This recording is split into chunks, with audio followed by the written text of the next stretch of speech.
我怎么了？你眼睛都在流血。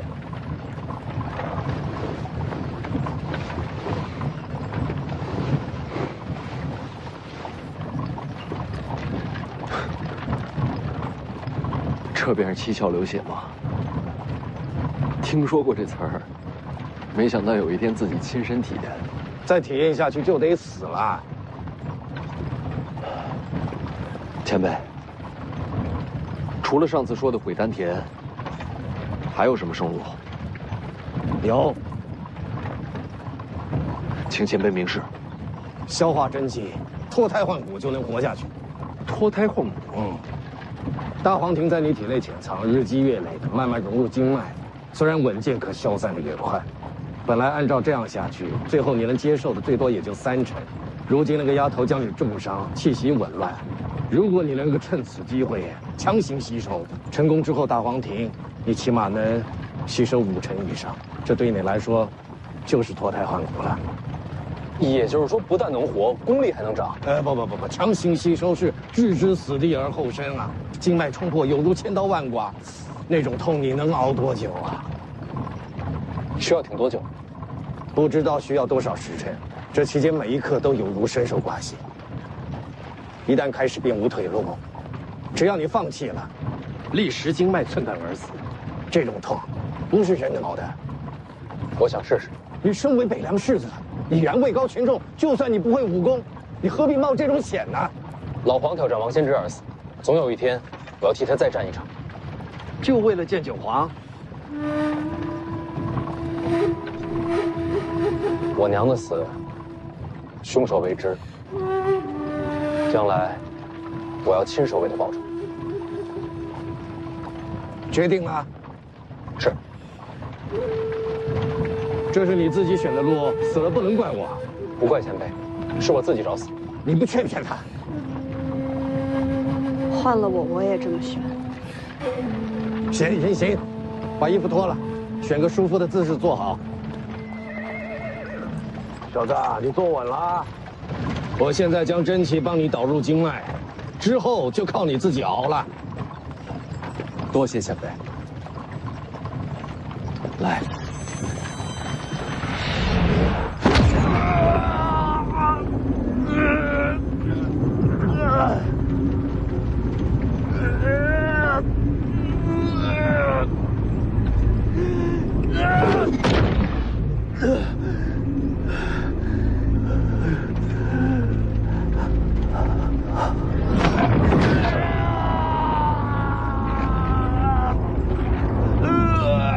这才刚开始呢，忍着点。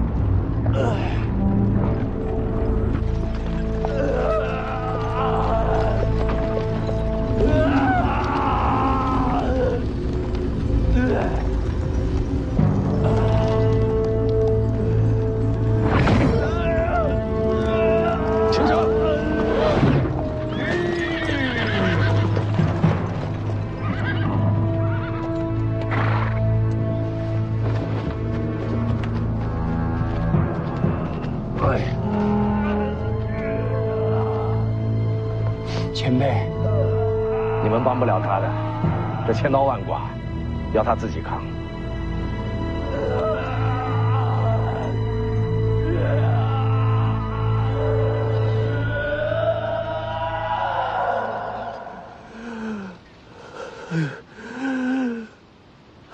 再疼也比死了强。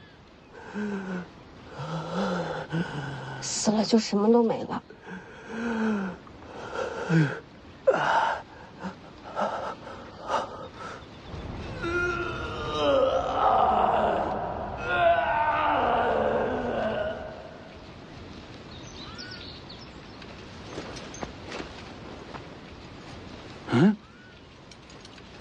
怎么没声了？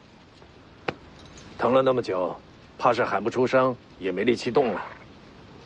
这都几个时辰了，还要熬多久啊？那得看他自己。那熬不住呢？哎，熬不住就得死啊！前辈，世子若死了，我们这些护卫怕是都要陪葬，还请前辈救世子一命。没办法。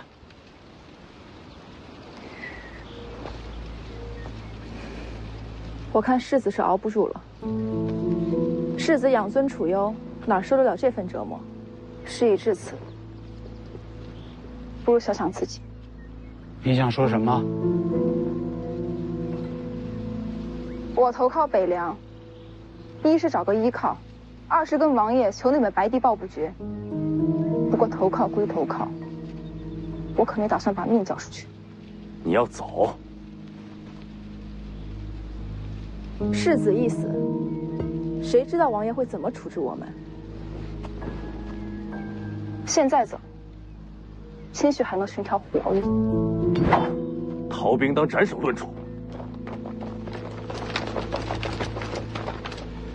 我是护卫，不是军人。宁将军，让他去吧。许福年是熬不过来了，我劝你们别想想后果。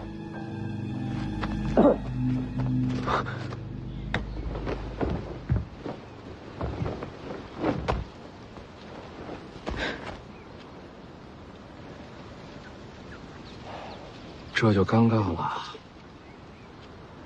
你说你晚走片刻多好。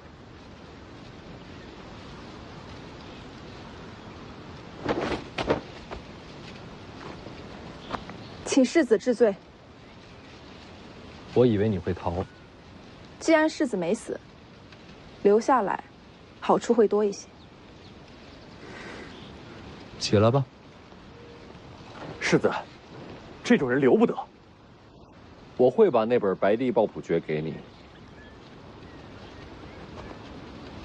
舒修愿为世子效死。这就是场面话了。你我都清楚，你不愿意死的。不过没关系，用人嘛，不一定非要同生共死。北凉那么大，怎么会容不下一个舒修？徐骁之后又是世子，北凉气数当心。这附近有溪流或者水潭吗？这衣服都粘上了。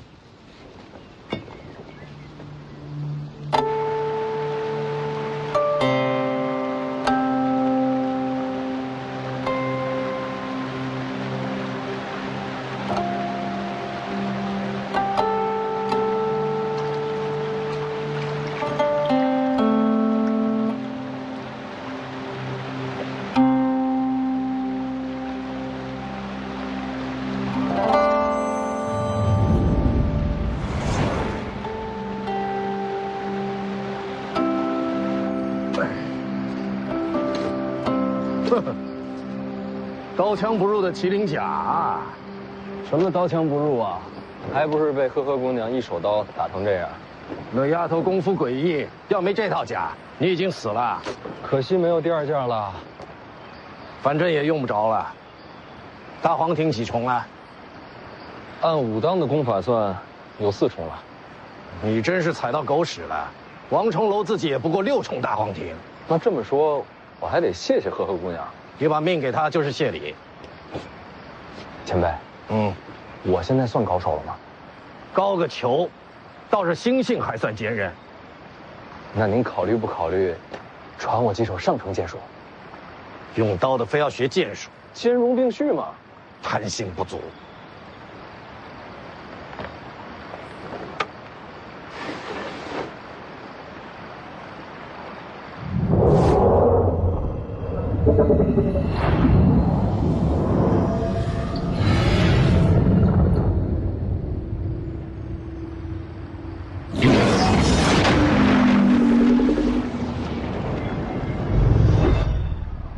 这就是两袖青蛇，到武帝城之前学不会，就是跟你无缘。您要把两袖青蛇传给我？传就传呗，你也未必能学得会呀。看什么？庆安王不是把木马牛还给您了吗？怎么还拿着木剑？我给扔了。扔了？为什么？断了的剑，拿它做啥？那可是名剑，你舍得？到我这境界啊，铁匠铺找把盾剑拿着一样是剑神。您什么境界啊？天不生我李淳刚，剑刀万古如长夜。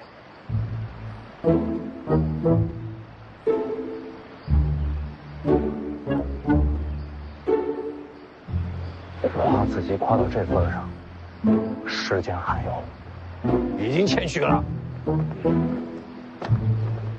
歇够了，也该走了。对了，前辈，您有考虑过成亲吗？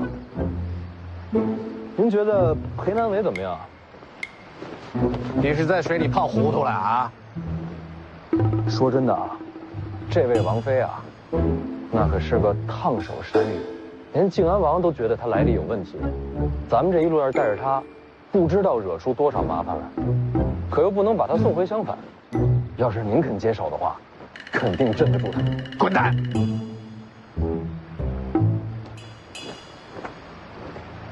魏爷爷，世子，前辈，青州骑兵追来了。不应该啊！靖安王要杀我，何必等到现在？是世子少询，为王妃而来。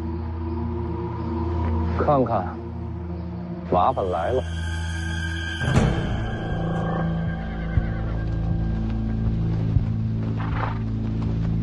把人交出来，我放你们走。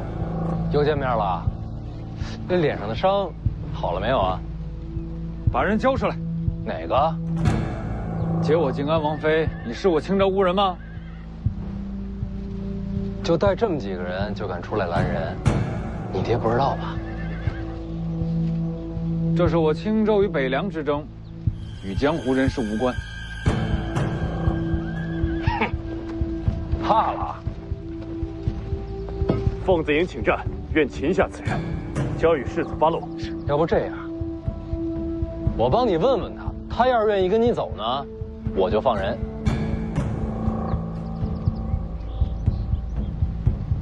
你都听见了，想不想跟世子回襄樊？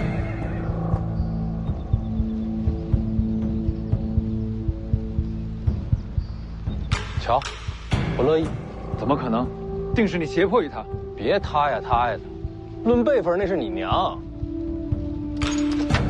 准备冲阵！世子，路球有罪，千刀万法，世子受苦了。世子，世子，路球来晚了，世子，世子，快给路球看看，世子，受伤没有啊？啊，好点没有？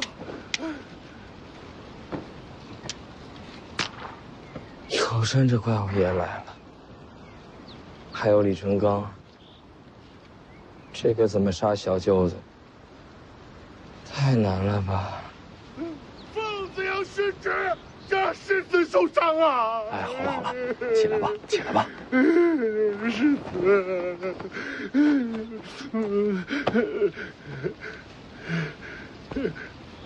子，谁呀？啊，靖安王世子来冲阵的。那可真好啊！楚禄山，你身为三品武将，怎敢私自带兵出北凉？废话这么多，宰了吧？人家毕竟也是个世子，宰了说不过去。这好办呐，全宰了，再放把火烧得个干干净净。都听见了，你这会儿走还来得及，一会儿打起来，我可拦不住他。世子，楚庐山以残暴出名，真要骑兵对冲，恐怕难以取胜。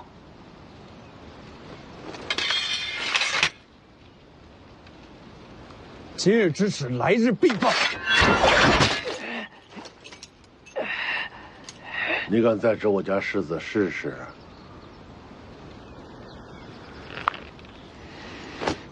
回襄樊。等会儿，你别得寸进尺啊！都还我呀！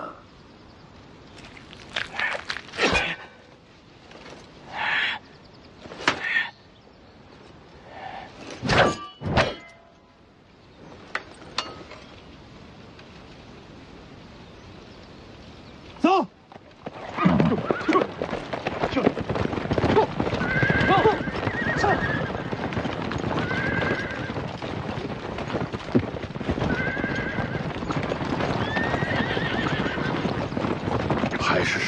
传人。要我说，这种货色宰了也就宰了。你怎么来了？义父让我来的。徐骁啊，他不是在京城吗？义父说有药英送来见罪，我便率本部骑兵来青州巡视子啊。哪儿来的药英？我也不知道，反正那天我看见药英来了，我就出发了。还好让我赶上，没让世子受委屈。等会儿，他让你来青州干什么？他没说呀，只说让我听世子吩咐。要不，我随世子去武帝城吧。胡闹！那世子说我该做些什么呀？回北凉。啊？我这么大老远来的，你让回去了？要不，你让他们回去，我一人留下。你是从三品闯青州已经是极限了，再跟着我京城怎么想？那我就辞官了。胡扯！大交代。世子，闭嘴！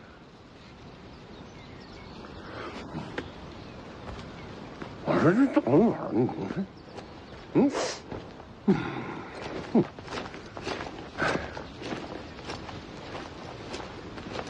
等等。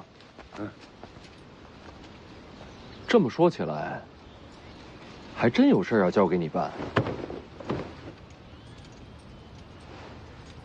这就是靖安王妃，是挺水灵的。这2个人，你给我送回北凉。把我交给楚禄山，还不如杀了我。哎，你瞧瞧你这什么名声！王妃放心，虽然我楚禄山什么脏事都做过，但唯有一样，世子交代过的人打死不碰。青鸟送回府上，好好调养。至于他嘛，毕竟身份特殊，不能留在府里。不如我寻个院子，把他藏在胭脂郡。倒也可以，不过得保密。陆球明白，谁都不说，好好守着，就等世子回来慢慢享用。什么叫我慢慢享用啊？这位论辈分是我婶婶，所以我才要保密呀。少废话，把人看住就行。遵命。我知道你身上藏了秘密，等我回了北凉，慢慢问你。世子，你醒了？我不回去。你身上有伤。青鸟愿随世子同行。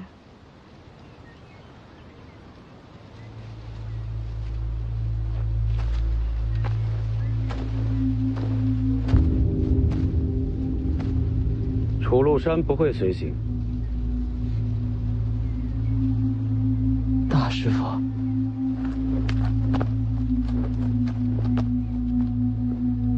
您要亲自出手？我不能露面。您不出手，还有谁能从李成钢手上杀徐凤年？就算我出手，也未必能胜过李成钢。啊？那可怎么办啊？如今5具福将红甲，就剩下1具金甲了。去龙虎山吧。龙虎山，找龙虎4天师。去后山深处，无底潭边找钓鱼人。要直面李成钢，只有靠这一位出手。您说的这个钓鱼人，是隐士高手吗？可是人家好端端的，为什么要帮我杀徐凤年？他叫赵皇朝，身上也流着皇室的血脉。皇族，徐家终究是皇室的心腹大患，从这一点说起，他应该会出手。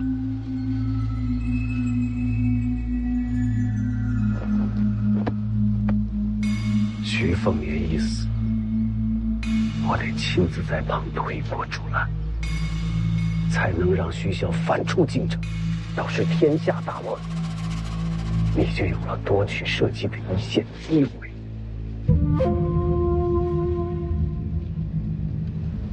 多谢大师傅。担心接力。一切谋划都要从徐凤年之死作为开端。我明白，这个小舅子一定要死。您千万保重身体。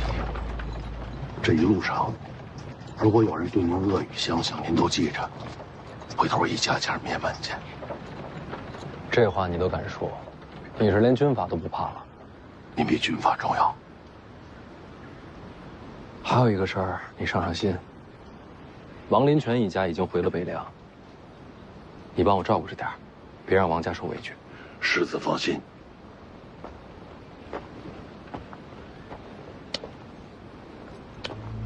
吕钱塘战死在芦苇荡，这是他的骨灰。你也帮我带回北凉，找找林家最后安家在何处。他临死前说，想把自己的尸骨撒在江里，但我觉得他还是想回家的。让他回家吧。我一定办好。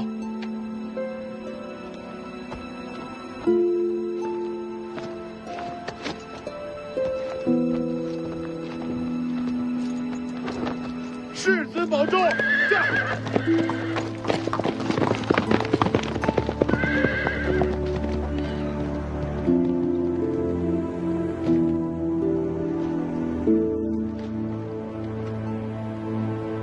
于右威到哪儿了？就在前方不远。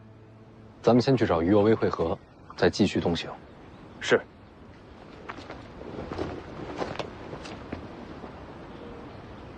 你呀，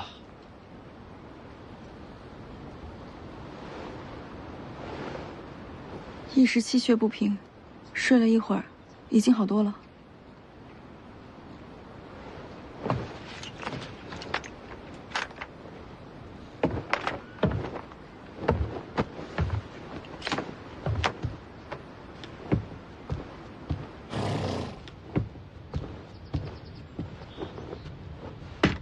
世子，我还可以驾车的。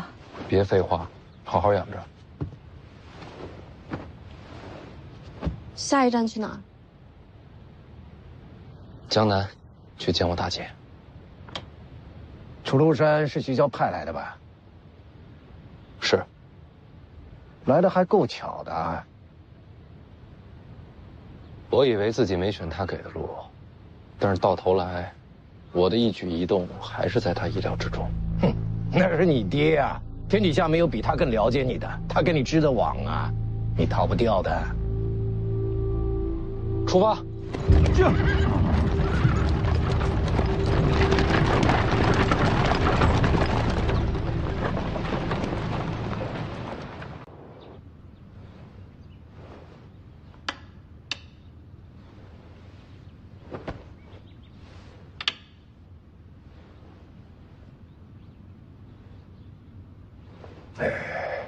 青州的消息传过来了，你儿子色胆包天，竟然把靖安王妃给掳走了。我听说啊，靖安王是一怒之下砸了佛堂，还请了天下11王明银出手刺杀。倒是没想到，你竟然把李淳刚都请出来了。你儿子李王妃要挟，靖安王只能放他离去。可这一下子，你们北凉和青州的仇可就结深了。恨北凉的人多了去了，不差一个赵恒。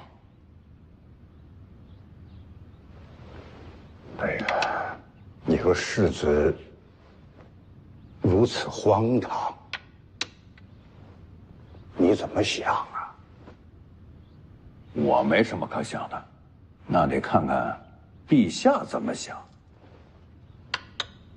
陛下很高兴。哦，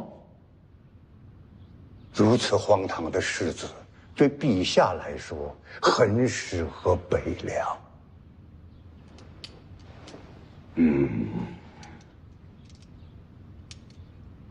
哎，那你说说，这陛下打算什么时候见我？等等，再等等。你儿子出青州过豫州，很快就到扬州江南道了。凤年这孩子重情，老想去看他那个大姐。江南的消息你知道了？我人在京城，眼瞎耳聋的，我能知道什么？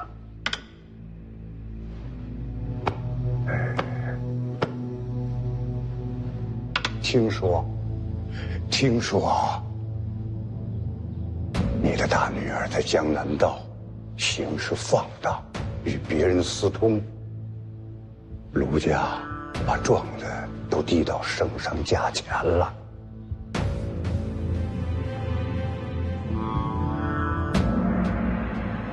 这一步绝了！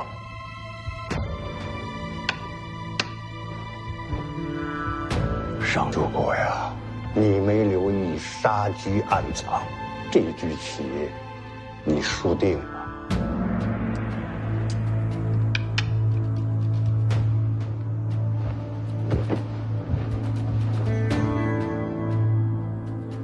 没救了。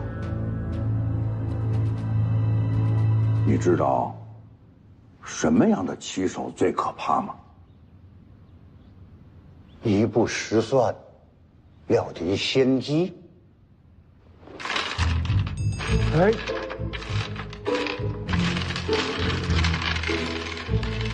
搅局的棋手最可怕。不算，重来。师傅不早了，我先走了。哪儿去？我告诉你，今天我要不连胜你3局，你哪儿都去不了。你看姐姐，被我都给你准备好了。我呀，来吧来吧，哎，阿弥陀佛，阿弥陀佛，阿弥陀佛。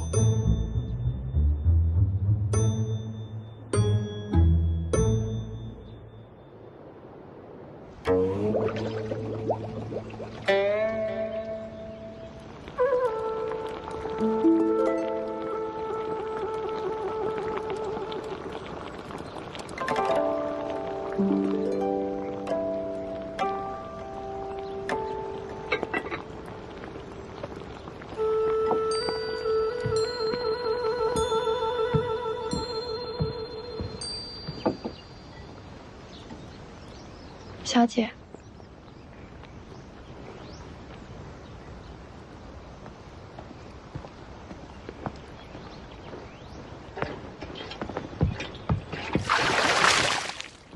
你做什么？卢家门风清正，到头来被你这个放荡女坏了家风。徐之火，你在外面勾引男人，闹得全城皆知，简直是不知羞耻。羡慕吗？你这个无耻荡货！可怜呐，你怕是想做荡货，也没人要。我撕了你个嘴！做什么？你放开我！二乔，让开！放开我！不是要撕了我的嘴吗？请吧。你以为我不敢是吧？我就赌你不敢。动不动手啊？书还没有看完呢。卢家娶了你这种女人，简直是家门不幸。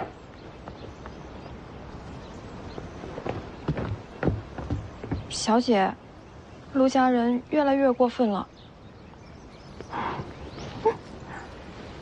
你还笑？我当然要笑了。我今天心情特别好，因为我弟弟要来了。这么一算，应该再有2天，凤年就到阳城了吧？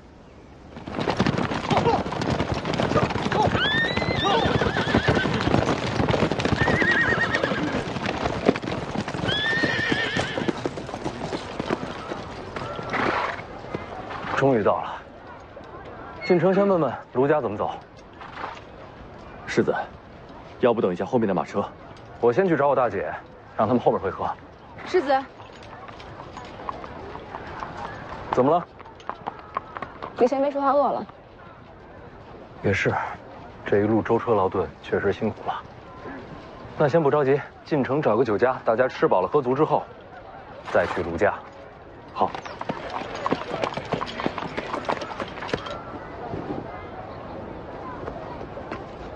世子，已经去接李前辈他们了，车马慢了些，咱们先吃。也好。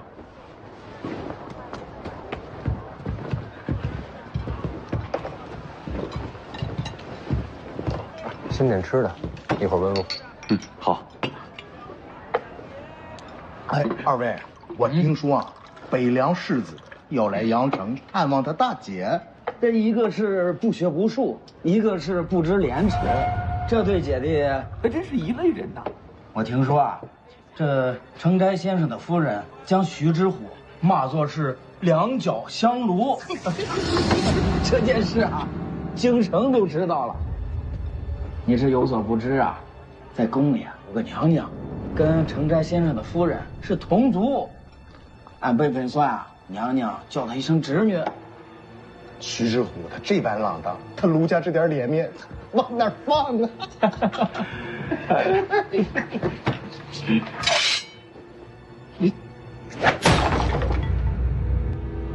卢家的事儿，说给我听听。我就是在想，徐骁这样的人，走一步他能算10步。他为什么同意我们跟着徐凤年东行？我总觉得我们也会变成他手里的弃子。现在怕也没用，等事情临头了再说吧。对了，你今天怎么不坐在前面那辆马车里啊？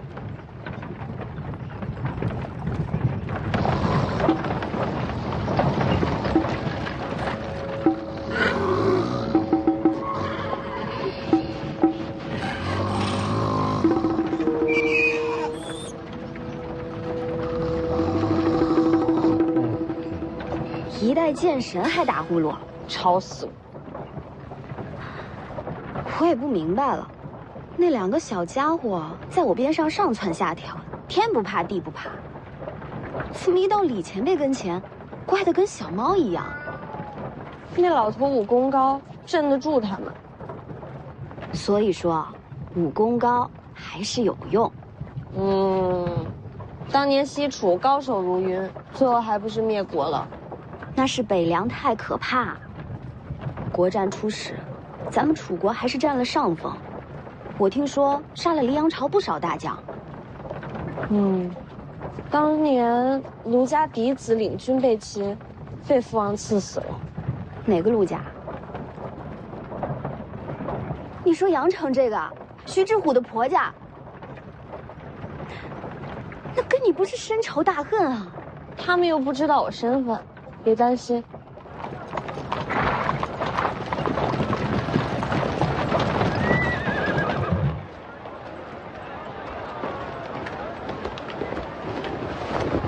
前辈。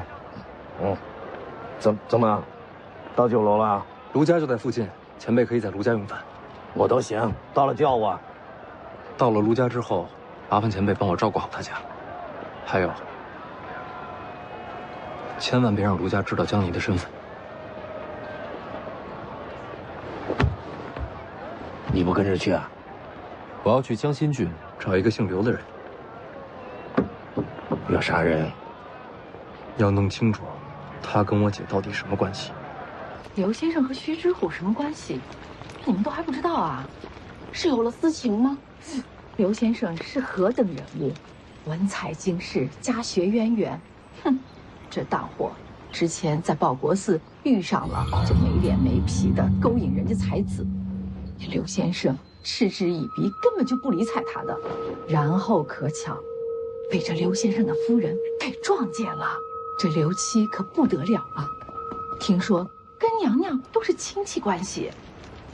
听说娘娘叫她侄女儿，那可不是嘛，怎么能容得下这种荡妇啊？你们猜怎么着？直接呀，一个巴掌就打上去了，打的是解气。如今阳城人尽皆知，我们卢家有这么一个儿媳妇了。不是这样的，当时并非如此。哼，你还想替他抵赖啊？走走走，公道自在人心。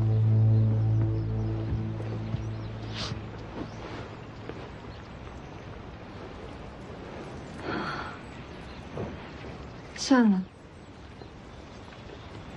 受委屈、被误解，心里自然会很难过。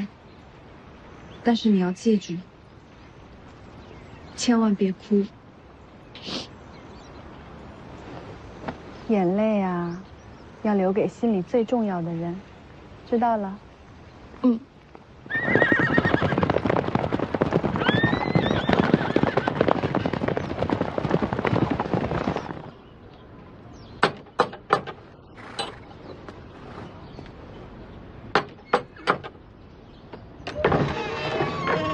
北凉世子徐凤年车驾过阳城，请。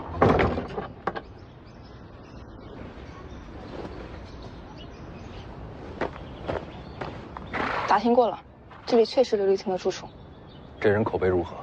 都说他文章不错，从小就很有才名。家族呢？刘家在扬州，只能算是二等末流氏族。那就不对了。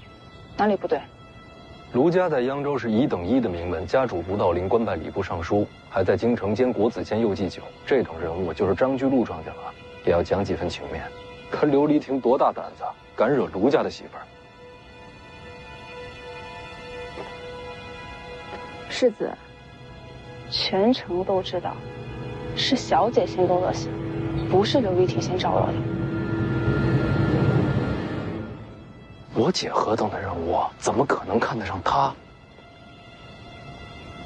这男女之事，谁又能说得清楚？够了，真相如何，一探便知。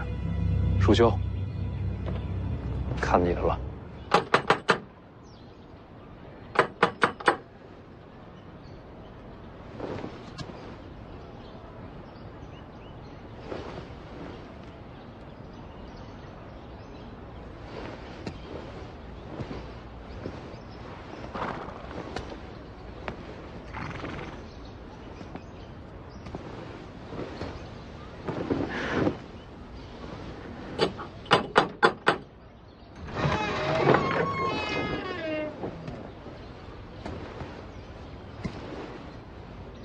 阁下是？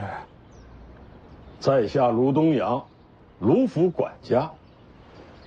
卢管家好，北凉世子徐凤年路经此地，专为探亲而来。这倒巧了。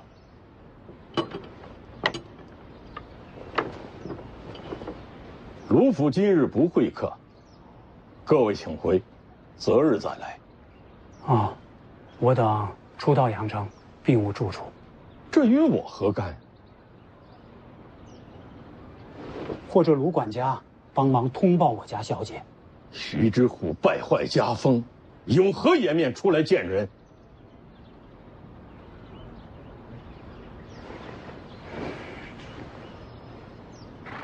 卢管家，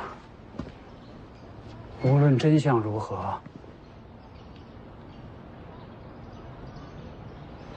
还是麻烦卢管家通报一声。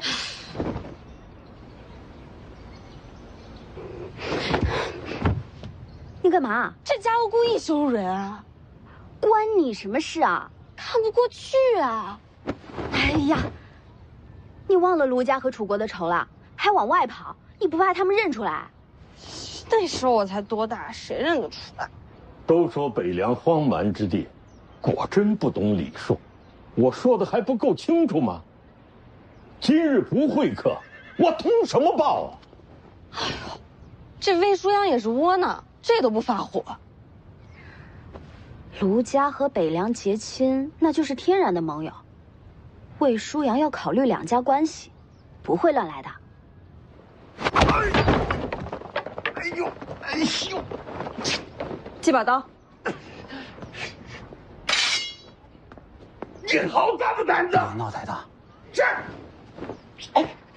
这是阳城，这不是你们北凉。北凉行事待人，其实一直都很简单。待我以礼，还之以礼；待我刀兵，还之刀兵。卢管家莫怪。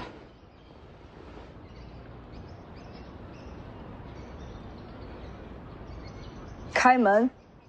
快开侧门，让他们进去！开中门！开中门，要家主张口才成啊。我真做不了这个主，要不我去给你问问。不用麻烦了，把中门给我拆了。啊！来给我吧。哎呀，你就别跟着了，忙你的去吧。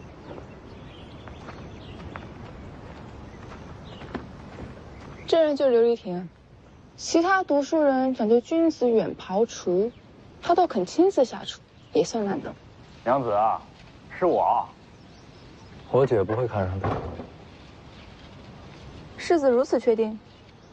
我姐心里有人了。卢家病死的公子。我姐心里的人在武当山。武当山，那不都是道士吗？去办事吧。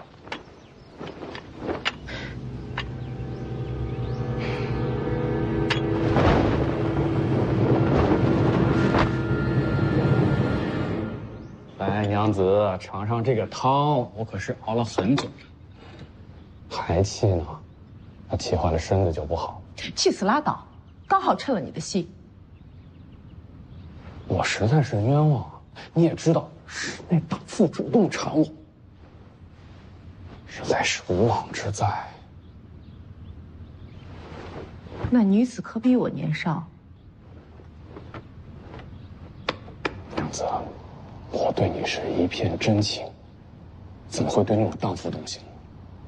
你怎么就不信我了？那女子不知廉耻，你以后少去见她。不行，避之不及，早会相见。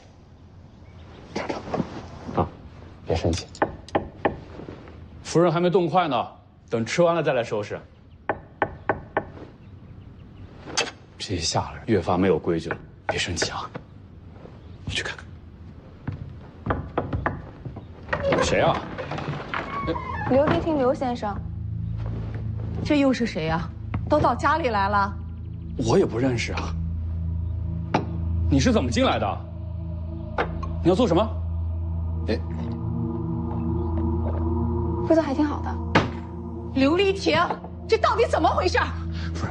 夫人息怒，我当真不知此女是谁啊。你到底是什么人？怎么进的府门？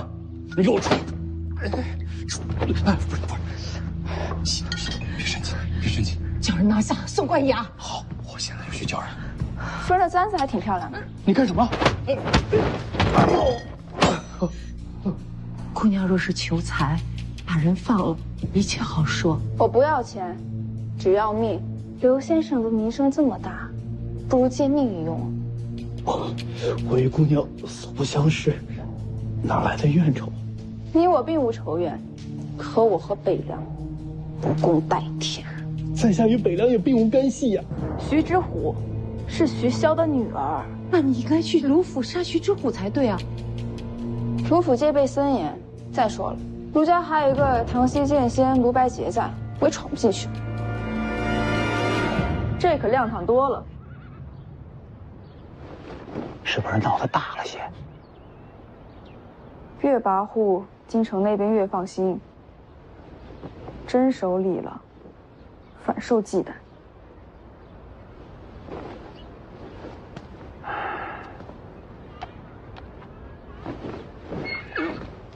毕竟是世子哲家，岂能受辱？咱进去吧。今日是卢府失了待客之道，我替管家们给各位赔礼了。罢休剑，你是？你是唐溪剑仙卢白洁。李剑神面前，不敢提剑仙二字。晚辈已久闻剑神大名，今日斗胆，愿领教两袖青蛇，砥砺剑道。你怎知李剑神在此？芦苇荡一战，李剑神威压四方，已传遍了江湖。前辈，可愿赐教？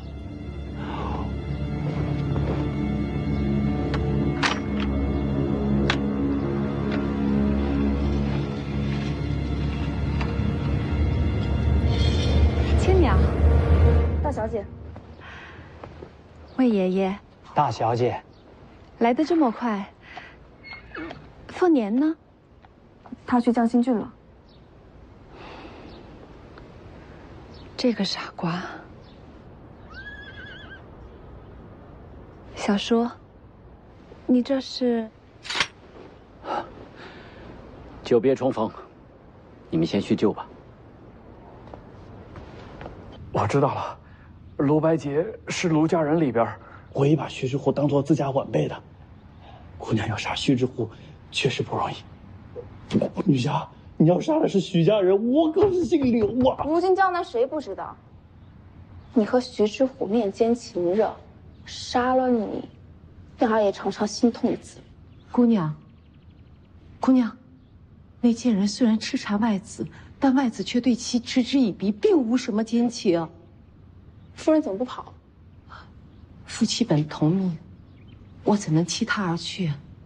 这么好的夫人，夫人说的都是真的。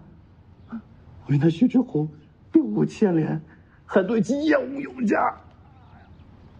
你对他什么感觉不重要，关键是他喜欢你，所以杀了你，他一样心疼。姑娘饶命！女侠饶命！闭嘴！娘子救我！姑娘，我与宫里贵妃乃族亲，姑娘行事可想想后果。报仇的人不会想这么多。等，女侠，我能帮你杀了徐志虎啊？怎么个帮法？那荡妇对我贼心不死，我约他私会，他定然会赴约。这浑人叶堂，我这就写信约徐志虎出来。你看我守夫妻之礼，怎会逃脱呢？啊！也对。哎呦！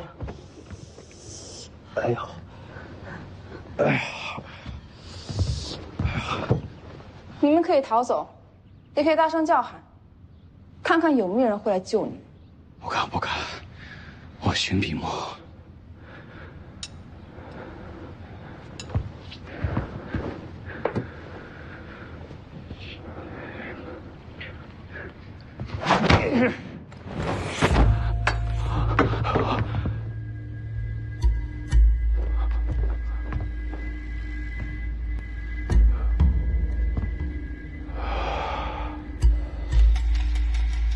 接下来的话，不能让他听到。什么话？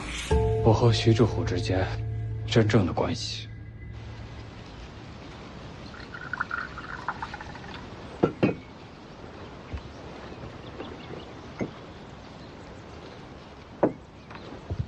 多谢大小姐。不必多礼，能见到北凉府里来的人，我心里高兴。坐吧。其他人也都安排好了住处，你放心就好。哎呀，只是凤年，他应该先来见我呀。世子也是听了传闻之后，想要亲自去看看。我和那琉璃亭之间，并非坊间所说的那样。怎么说？是你在纠缠徐志虎？确实如此。每逢徐志虎出门，我总会找机会偶遇，送诗文、赞美色，各种手段用尽，也算是费尽心机。换做其他女子，总会动容，可偏偏这徐志虎铁石心肠，始终将我拒之千里。那报国寺呢？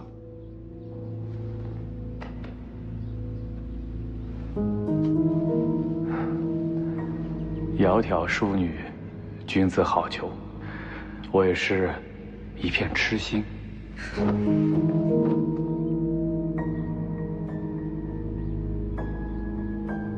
他恰好碰上你的夫人，不是巧合，他是专程来寻我的。然后呢？他没瞧见我抓人衣袖，我当时随机应变，斥责徐之虎不守妇道，屡次纠缠。你反应倒是挺快的。也是无奈之举。之后呢？那次还是相信我，一气之下动了手。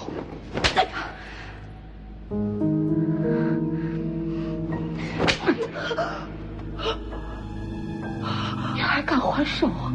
待我刀兵还治刀兵，北凉人向来如此。所以，我和徐志虎之间并无情谊，他对我恐怕只有恨意。女侠如果要杀我，他并不会心痛。还是不对。既然是你纠缠徐之虎，那他为什么不出言反驳？这点我确实也想不明白。或许是他孤傲清高，不屑解释呢。那个琉璃亭素有闻名，而我呢，出自北凉，江南人把我们北凉人当作凶魔疯兽，你觉得会有人相信我说的话吗？那卢家呢？你毕竟是嫁过来的，他们对你应该不一样。说是嫁人，其实就是卢家和北凉的交易罢了。交易成了，我也就什么都不是了。要不当初怎么会找一个快要病死的娶我呀？小姐，受委屈了。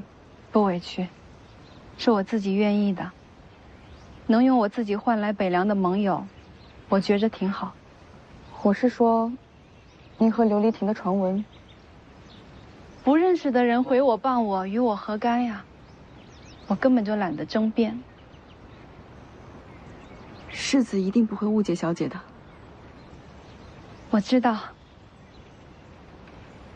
他呀，怕是为我出气去了。空口白话，我凭什么信你？刘宝可以对天发誓啊！啊！卢家在江南什么地位？你能比吗？这个比不了。那你为何还要纠缠徐之虎？她虽是寡妇，但她也是卢家人。你和她传出这些闲话，不就得罪了卢家？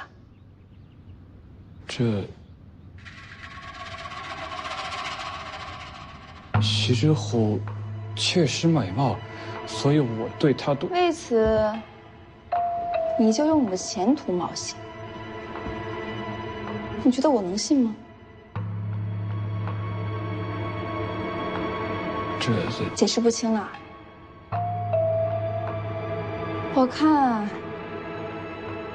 还是杀了你算了。女侠到底和北凉结的什么仇啊？你倒盘问起我来了。有些事儿，我要不知道女侠的身份，我死也不会说出口。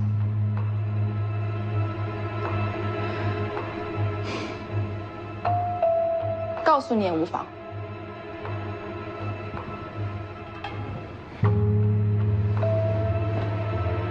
我是楚国公主。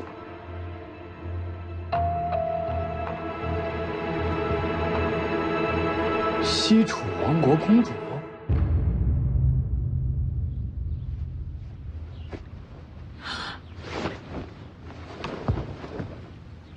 你就让我每天弄成这样，在府里走来走去。你还想走来走去？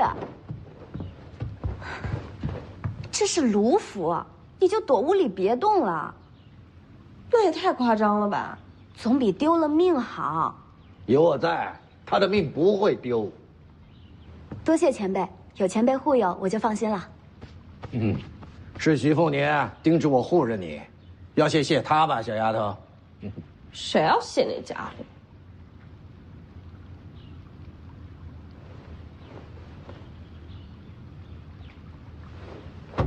老头，怎么了？我的神符呢？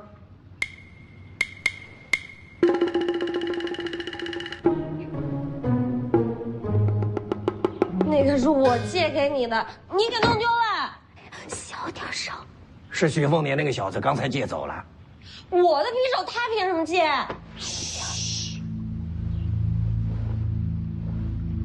他借神符做什么？这把匕首，认识吗？西楚传国匕首，神符。你倒是认识。史书记载，此匕首可换12城。这等宝物我有所听闻。你真的是西楚公主？你活到现在没有死？你希望我死了？哦，不敢不敢。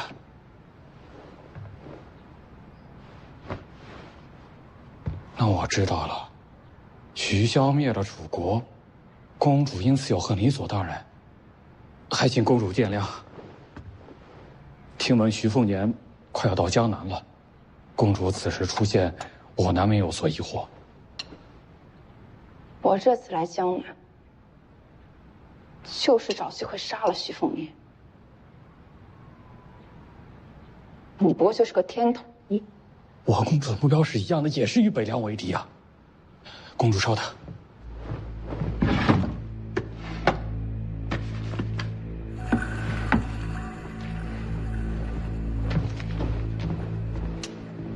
公主，你看，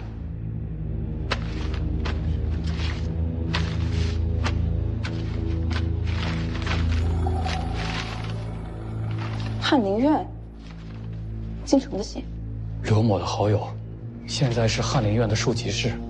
败坏徐知府名声，是他教你的？他说，朝廷向来忌惮北凉，如今北凉与江南联姻，更是心腹之患。我若能败坏徐知府的声名，说不好就能让卢家和北凉反目。虽然这么做会惹恼卢家，可是说到底，险在地形。等我再去京城，未来前程不可限量。所以，这从头到尾都是阴谋，并不是什么君子好色。哎呀，怎么能说是阴谋呢？读书人为国效力总是应该的。这些事，他知道吗？并不知情。你刚刚说什么来着？他恰好碰上你的夫人。不是巧合，他是专程来寻我的。不是巧合，是我让人传了消息，才让内子赶来报国寺的。然后利用你夫人同族的关系，让宫里那位娘娘帮你大肆宣扬此事，这样你的名字就能被皇上听到。刘丽萍，你连自己的夫人都算计。顺势而为，怎么能说是算计？公主，这回该相信我了吧？我和公主的目标是一样的，都是与北凉为敌啊。这么说来，确实如此。可你也真够狠的，徐知府可真被你给毁了。卢家家规森严，按我的想法，卢家最好能对他动家法，到时候死了都有可能。只可惜卢白洁一直护着他，不过没关系，咱们现在有机会了。什么机会？如果能确定徐凤年的行程，有我和徐知火的传闻，大抵会单独接我。到时候公主出手杀了此贼，对你来说是报了国仇，而对我来说呢，就能彻底毁了卢家和北凉的盟约，两全其美啊！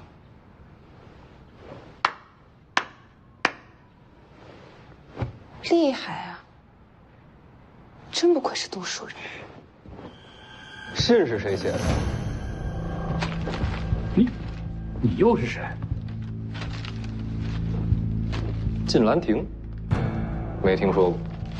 翰林院庶吉士这么多，世子没听说过也很正常。就不知道到底是谁的人。张巨鹿，还是别人？不好判断，不过这手段倒是阴险。这个晋南亭回头得好好查查。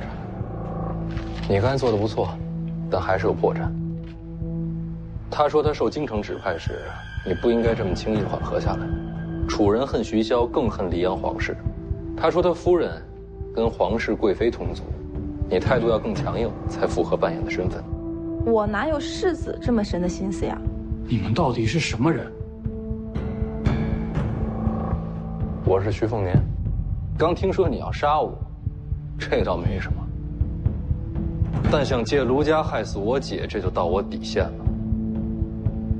待我刀兵者，还以刀兵。琉璃亭是你自己选择，给你带来的终局。来人呐！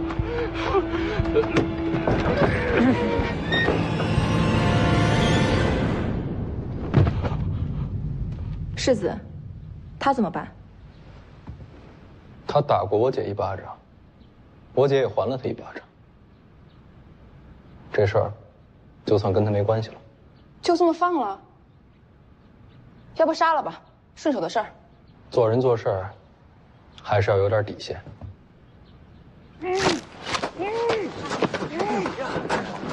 这是要把刘大人绑到哪里去啊？这是犯什么事儿？家里的人怎么处理的？那些家人都只是被捆绑住，并无伤亡。好。怎么把嘴堵上了？拿掉！救命啊！北凉世子徐凤年要杀人了！喊，接着喊！徐凤年动有私刑，黎阳城王法何在？天理何在啊？没错，我就是北凉世子徐凤年。诸位，把这名字给我记好了。兄弟，你不能杀我。你要杀人，人便杀你，这就是天理公道。我知道错了，我愿意投降师傅门下。最后一点骨气也没保住，走，回阳城。走。徐凤年！徐凤年！徐凤年，你把我放开！徐凤年！